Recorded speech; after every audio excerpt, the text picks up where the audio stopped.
up and down the supply chain. And I know that previous presidents entered office by promising to buy America and instituting the Buy American policy. But here's why this is different and not the same. I'll be signing an executive order in just a moment, tightening the existing Buy American policies and go further. We're setting clear directives and clear explanations. We're going to go to the core issue with a centralized, coordinated effort. Look, today, I'm creating a director of Made in America at the White House Office of Management and Budget, who will oversee our All of Government Made in America initiative. That starts with stopping federal agencies from waiving Buy American requirements with impunity, as has been going on. If an agency wants to issue a waiver to say we're not going to buy an American product as part of this project, we're going to buy a foreign product, they have to come to the White House and explain it to us. We're going to require that waivers be publicly posted. That is, someone was seeking a waiver to build this particular vehicle or facility, and it's going to buy the following foreign parts. That waiver, the request for it's going to be posted. Then we'll work with small American manufacturers and businesses to give them a shot to raise their hand and say, yeah, I can do that here in my shop, in my town. It's about, as you've heard me say before, I used to have a friend who was a great athlete. He'd say, you got to know how to know. These small businesses don't even know they can compete for making the product that is attempting to be waived and be able to be bought abroad. And I'm directing the Office of Management and Budget to review waivers to make sure they are only used in very limited circumstances. For example, when there's an overwhelming national security, humanitarian, or emergency need here in America. This hasn't happened before. It will happen now. Here's what else we're going to be doing. Under the Build Back Better recovery plan, we'll invest hundreds of billions of dollars in buying American products and materials to modernize our infrastructure, and our competitive strength will increase in a competitive world.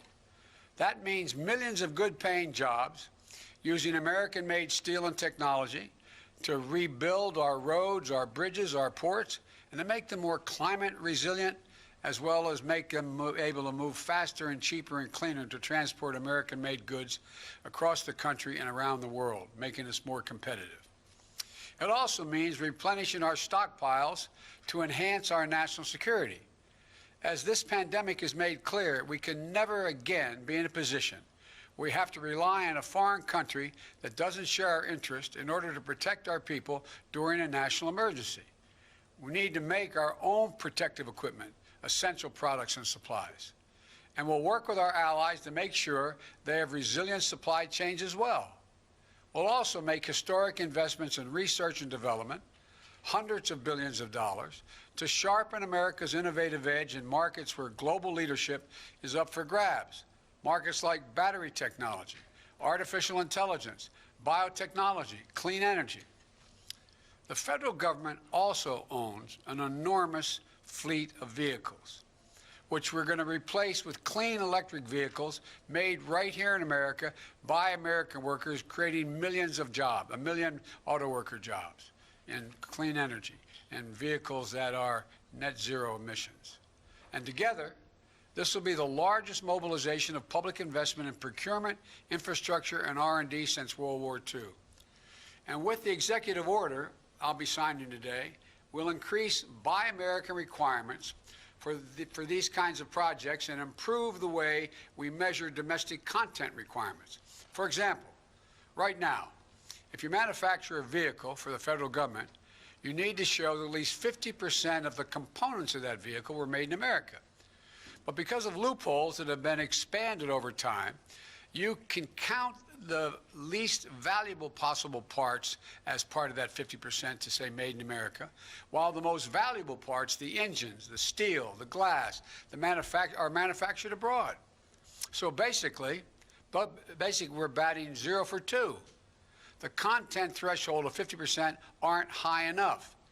And the way we measure the content doesn't account for U.S. jobs and economic activity. We're going to change that as well. The executive action I'm signing today will not only require that companies make more of their components in America, but that the value of those components is contributing to our economy, measured by things like a number of American jobs created and or supported. At the same time, we'll be committed to working with our trading partners to modernize international trade rules, including those relating to government procurement, to make sure we can all use our taxpayer dollars to spur investment that promotes growth and resilient supply chains. And here's what else the action does. When we buy America, we'll buy from all of America.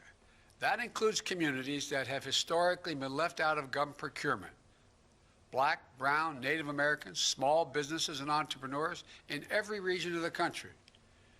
We will use a national network of manufacturers called the Manufacturing Extension Partnership that's in all 50 states and Puerto Rico to help government agencies connect with new domestic suppliers across the country.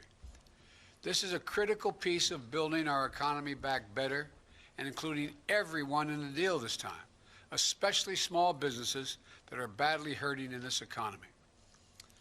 The executive action I'm taking also reiterates my strong support for the Jones Act and American vessels, and our ports, especially those important for America's clean energy future and the development of offshore renewable energy. I'll close with this. The reason we need to do this is America can't sit on the sidelines in the race for the future. Our competitors aren't waiting.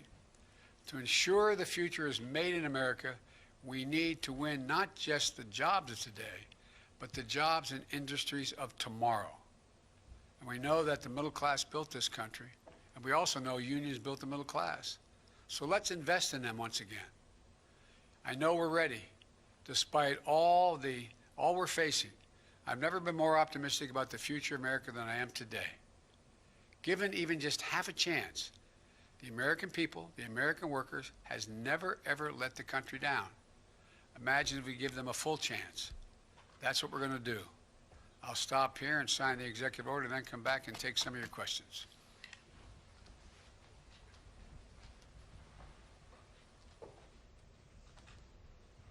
This executive order is entitled Ensuring the Future is Made in America by Americans, all of American workers.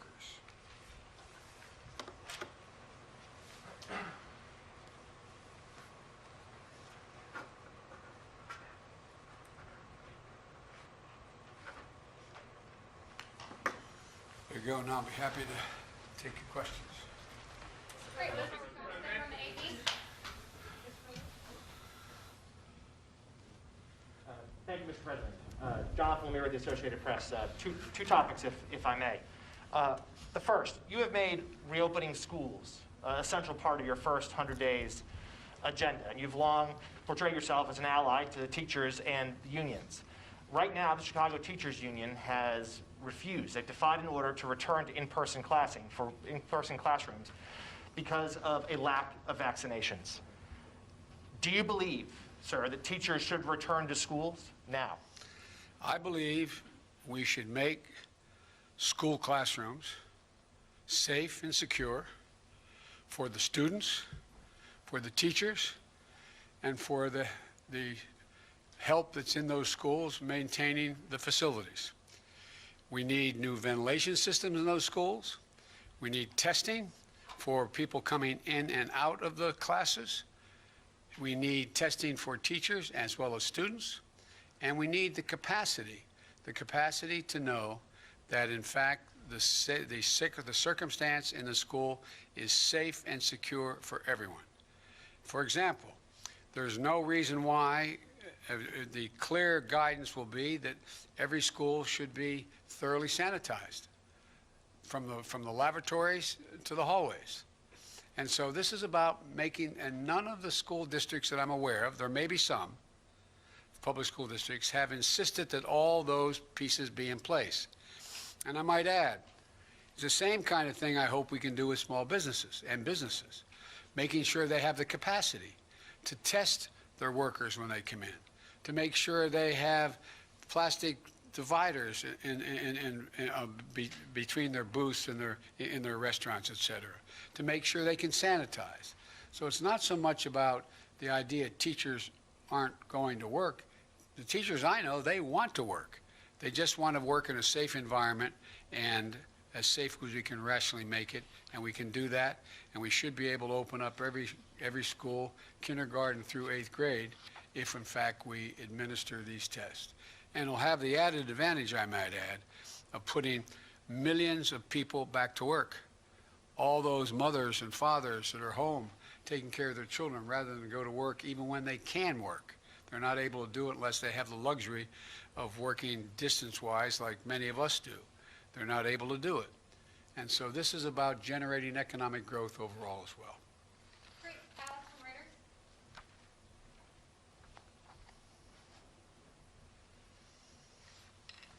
Thank you, Mr. President. I'm Alex Alper from Reuters. I wanted to ask a question about Navalny.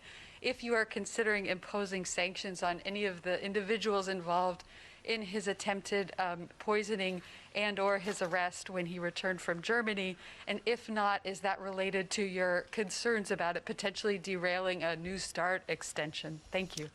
I find that we can both operate in the mutual self-interest of our countries as a New START agreement and make it clear to Russia that we are very concerned about their behavior, whether it's Navalny, whether it's the solar winds, or whether it's reports of bounties on the heads of Americans in Afghanistan. I've asked the agencies in question to do a thorough read for me on every one of those issues to update me precisely where they are, and I will not hesitate to raise those issues with the Russians. Jeff from NBC. President Biden, Vice President Harris. A question about your COVID relief deal. On Friday, you said the nation is in a national emergency. We should act like it. Given the scale and the severity of the need, how long are you willing to get sufficient Republican support before you would greenlight Democrat attempts to use reconciliation, for instance, to pass that bill? Well, look, the decision on reconciliation will be one made by the leaders of the House and the Senate. But here's the deal. I have been doing legislative negotiations for a large part of my life. I know how the system works. And what can't guarantee anything at all, but I can say that what I'm going to be doing, and we've already begun, is making it clear to the leadership in the House and the Senate, as well as the group of 16, bipartisan group, as well as Republican individuals who have an interest in the issues that are in my package, and saying, here's what I'm doing, here's why I want to do it, here's why I think we need to do it, and what kind of support can or can't you give to that? And then we go on to the way in which we deal with legislation all the time.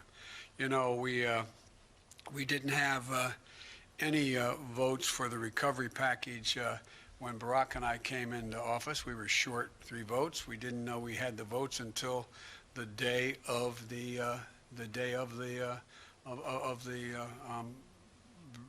bringing it up. And but here's the deal. You know, it's interesting, and I know you ask a lot of these questions, you know the answers, but you have to help educate the public as well. I'm not suggesting you don't know what I'm about to say. No one wants to give up on their position until there's no other alternative. They have to make a decision that they don't support what is being proposed, or they insist on what they have, or they let it all go away, fall down. I think we're far from that point right now. The decision to use reconciliation will depend upon how these negotiations go. And let me make clear about negotiations.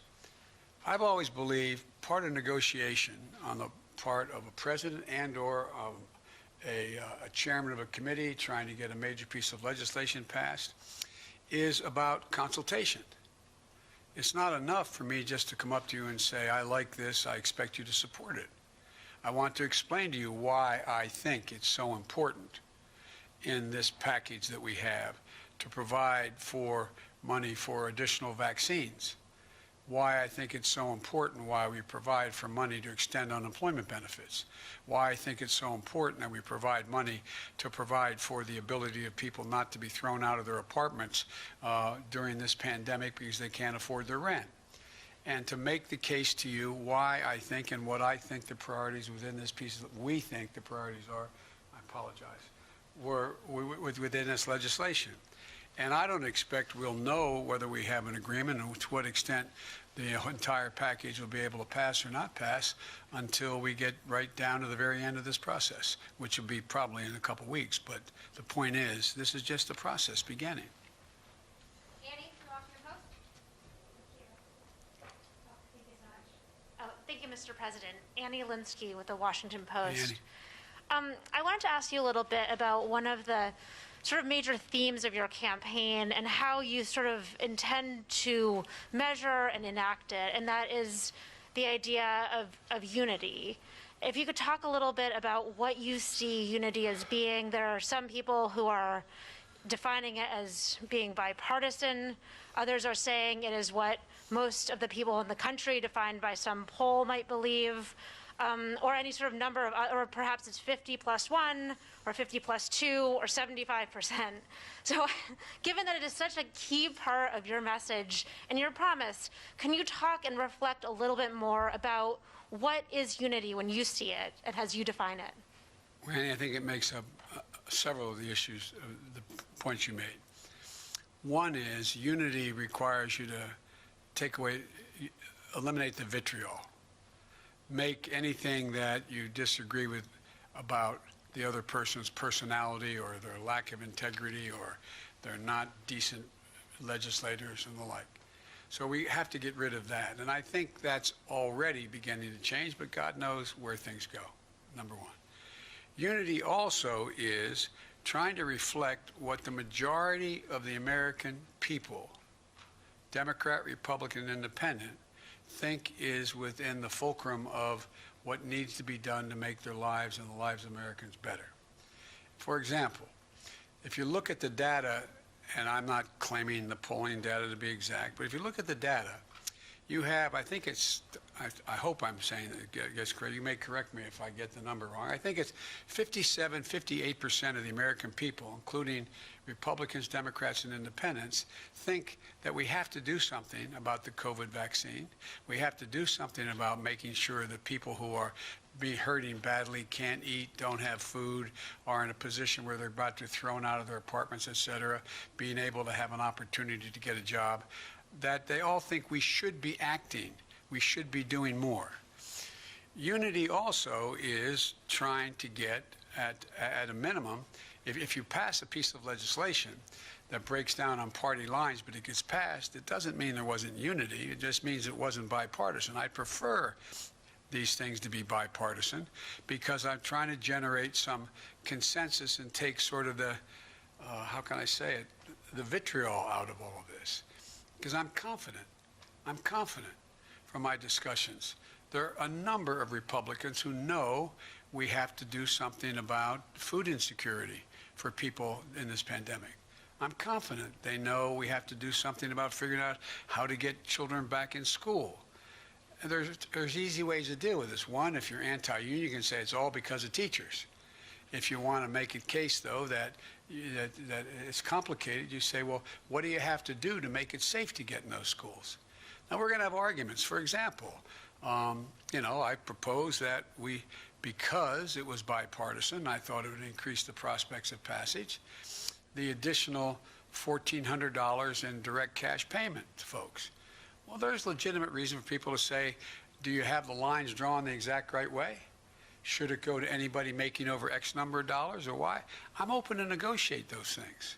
That's all. I picked it because I thought it was rational, reasonable, and it had overwhelming bipartisan support in the House when it passed. But this is all a bit of a moving target in terms of the precision with which this goes. You're asking about unity, 51 votes, bipartisan, et cetera. The other piece of this is that the one thing that gives me hope that we're not only going to sort of stay away from the ad hominem attacks on one another is that there is an overwhelming consensus among the major economists at home and in the world that the way to avoid a deeper recession moving in the direction of losing our competitive capacity is to spend money now. From across the board, every major institution has said, if we don't invest now, we're going to lose so much altitude in terms of our employment base and our economic growth, it's going to be harder to reestablish it. We can afford to do it now. As a matter of fact, I think the response has been, we can't afford not to invest now. We can't afford to fail to invest now. And I think there's a growing realization of that on the part of all but some very hard-edged partisans, maybe on both sides, but I think there is a growing consensus. Whether we get it all done exactly the way I want it remains to be seen.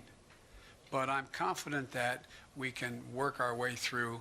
We have to work our way through because, as I've said 100 times, there is no ability in a democracy for it to function without the ability to reach consensus. Otherwise, it just becomes executive fiat or battleground issues that get us virtually nowhere. I don't want to hold my colleague may know, the vice president, but I think there were very few debates on the Senate floor the whole last year on almost any issue. Well, that benefits no one. Doesn't inform anybody, doesn't allow the public to make judgments about who they think is right or wrong. So I am optimistic that it may take some time, but over the year, the way if we treat each other with respect, and we're going to argue like hell. I'm confident of that, believe me, I know that. I've been there. But I think we can do it in a way that we can get things done for the American people. Great. Last question, Josh from Bloomberg.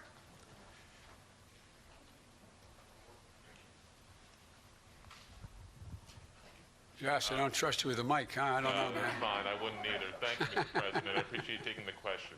You mentioned just now that you might know in a couple of weeks. Can I ask whether it's more important for you to get something passed in a short time frame like that, or would you be willing to wait longer to get more bipartisan support? And might I also ask that one of the pillars is the vaccine funding. When do you think any American who wants to get the shot will be able to get the shot? Well, I'll try to answer the three parts of your question as I heard them. One, time is of the essence. Time is of the essence. And I must tell you, I'm reluctant to cherry pick and take out one or two items here and then have to go through it again, because these all are kind of, they go sort of hand in glove, each of these issues, number one. Number two, we are optimistic that we will have enough vaccine, and in very short order. As you know, we came in office without knowledge of how much vaccine was being held in abeyance or available. Now that we're here, we've been around a week or so, we now have that. And we've gotten commitments from some of the producers that they will, in fact, produce more vaccine in a relatively short period of time and then continue that down the road. So I'm quite confident that we will be in a position within the next 3 weeks or so to be vaccinating people at the range of 1 million a day or in excess of that.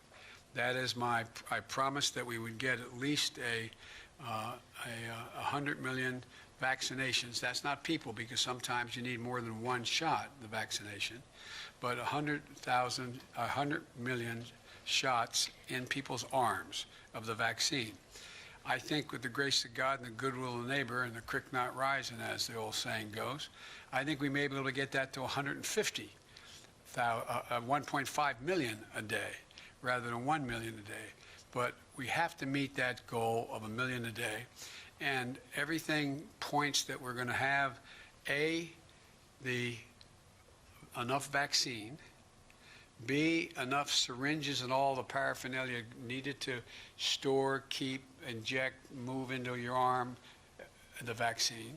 3, a number of vaccinators, people administering the vaccine, which is not an easy task. Of those who have those facilities, like the nursing homes and hospitals, they have the people to do it, but they don't have the capacity to do everyone. And so I think we're going to have, we're leaning hard on into areas where we produce more vaccinators. We feel confident we can do that. And thirdly, it's really important that we have the fora, the place, the facility, the circumstance where people can show up, stand in line, and get their vaccine without having to stand in line for 8 hours. Being able to pick up the phone, call the pharmacy, and get your name on the list, et cetera.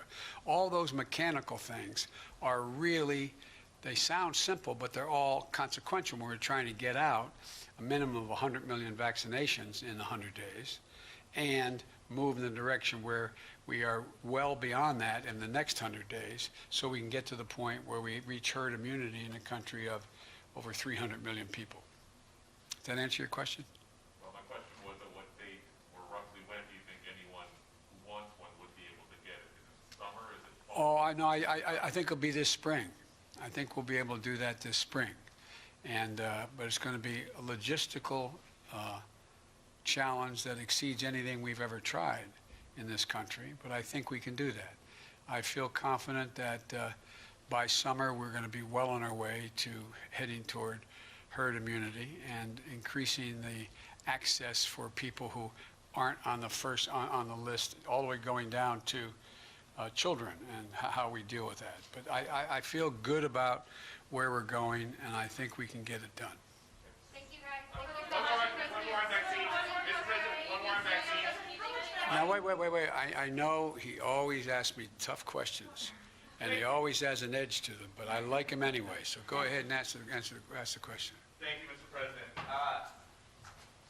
So you just said that you think within 3 weeks or so we'll be at the point where there are 1 million vaccines per day, but it seems like... No, I think we'll get there before that. I said, I misspoke. I hope we'll be able to increase as we go on till we get to the 1.5 million a day. That's my hope. And then the follow-up to that would be, now that you're president and you're saying there's nothing we can do to change the trajectory of the pandemic in the next several months, what happened to 2 months ago when you were talking declaratively about I am going to shut down the virus?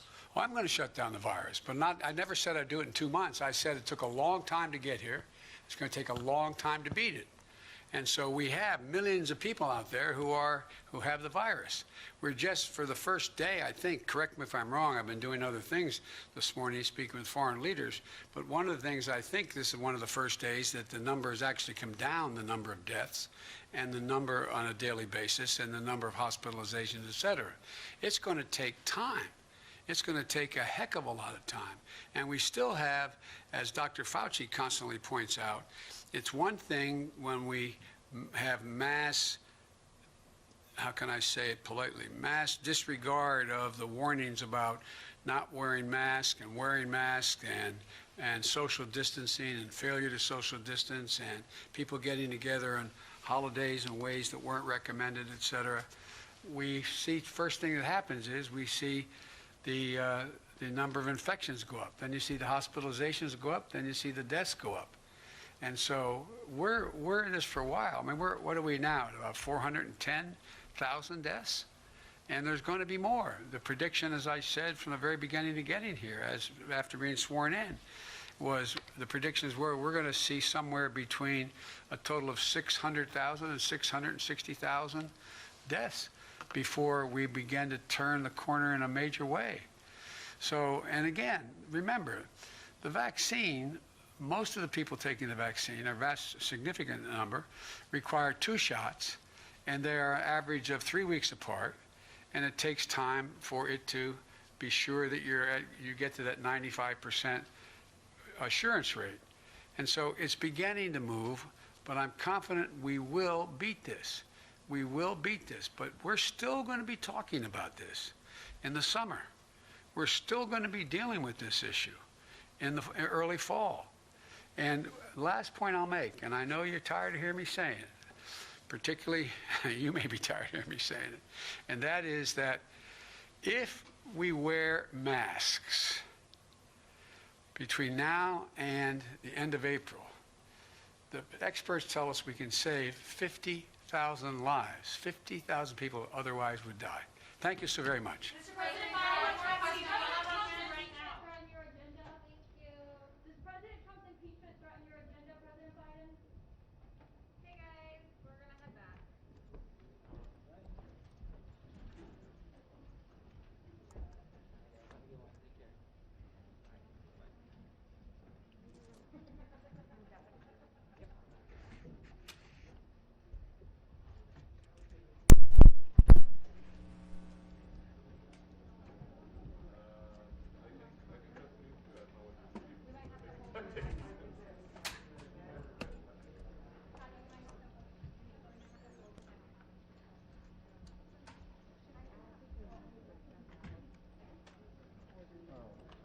break down, they'll come back for it.